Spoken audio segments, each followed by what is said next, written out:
My name is Caroline Fafa, and I'm an Asian entrepreneur.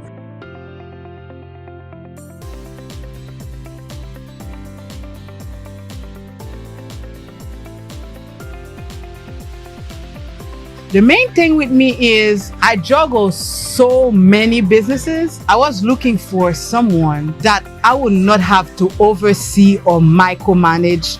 And let me tell you, I hit the jackpot with Sensory Delight.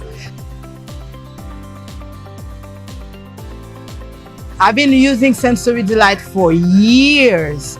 And what I like about them, it doesn't matter the size of the project. It's the detail, the attention. I will definitely recommend them to anyone. They are passionate about what they do. Check them out. You will not regret it.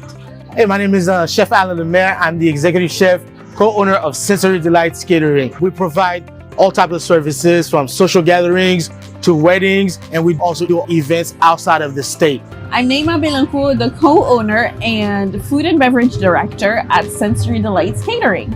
We are a bespoke catering company in South Florida, and we aim to please you. Our name defines who we are. We delight all of your senses. You can find us online at info@sensorydelights.net and also on Facebook, Instagram, and Twitter. Looking forward to catering your event pretty soon.